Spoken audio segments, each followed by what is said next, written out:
احساس دلانے کے لیے الفاظ کی ضرورت پڑ جائے، یہ اذیت ہے۔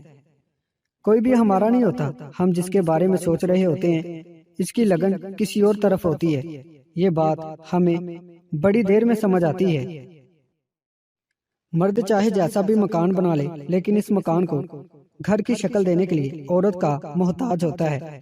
عورت گھر چلانے کے لیے بھی کما لے، لیکن اس کی کمائی میں مرد جیسی برکت نہیں۔ جب مرد اور عورت ایک دوسرے کے بغیر ناممکن ہے تو پھر ایک دوسرے کی قدر بھی کرنی چاہیے۔ ہر انسان چاہے وہ مرد ہو یا چاہے عورت، اندر سے رب ہے، چھوٹا سا رب۔ ہر رب کی یہ آرزو ہے کہ کوئی ایسا بھی زندگی میں آئے جو اس کی ذات کے ساتھ کسی اور کو شریک نہ ٹھہرائے۔ مسکرانا سیکھنا پڑتا ہے، رونا تو لوگ سکھا دیتے ہیں۔ جب مرد کی انا پہ چوٹ پڑتی ہے تو وہ ساری محبت لپیٹ کر سائڈ پہ رکھ دیتا ہے، اور جب عورت کی انا پر چوٹ پڑتی ہے تو وہ محبت میں سر چڑھے مرد کو زمین پہ لا پھینکتی ہے اور پلٹ کر دیکھتی بھی نہیں۔ خواہش صرف اتنی ہے کہ کچھ الفاظ لکھوں جس سے کوئی گمراہی کے راستے پہ جاتے جاتے رک جائے، نہ بھی رکے تو سوچ میں ضرور پڑ جائے۔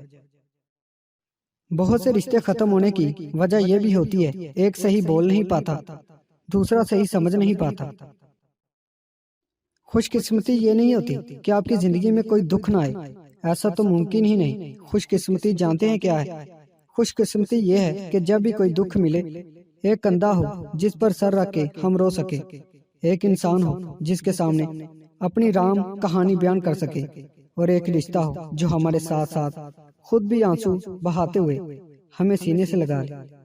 حضرت علی نے فرمایا، اگر میری زندگی میں دکھ نہ ہوتے تو میں اپنے رب کے ساتھ دعا کا رشتہ کیسے نبھاتا۔ کبھی کبھی کسی چیز کی قدر اور احساس کے لیے ضروری ہے کہ کچھ وقت اس سے دور رہا جائے۔ جہاں اپنوں کے لہجوں کی اپنائیت دم توڑ جائے تو پریشان رونے کی بجائے فاتحہ پڑھ کر بخشش کی دعا کر دیا کریں۔ بے شک اللہ سبحانہ تعالیٰ صبر کرنے والوں کے ساتھ ہے۔ کسی کے ساتھ غلط کر کے اپنی باری کا انتظار ضرور کرنا۔ زندگی میں کچھ میرا ہو یا نہ ہو، غلطی ہمیشہ میری ہی ہوتی ہے۔ جو لوگ اپنے غصے اور ناراضگی کا اظہار کر دیتے ہیں، ان سے گھبرایا کرو، کیونکہ وہ سچے ہوتے ہیں۔ زندگی ہمیشہ سیدھی نہیں چلتی، مشکلات ضرور پیش آتی ہیں۔ کسی مشکل کا مطلب اختتام نہیں ہوتا، بلکہ یہ آغاز ہوتا ہے ایک نئی زندگی کا۔ بڑھی ہوئی جیب سے دنیا کا پتہ چلتا ہے اور خالی جیب سے اپنوں کا۔ 3 حالتوں میں اللہ تعالیٰ سے ڈرو۔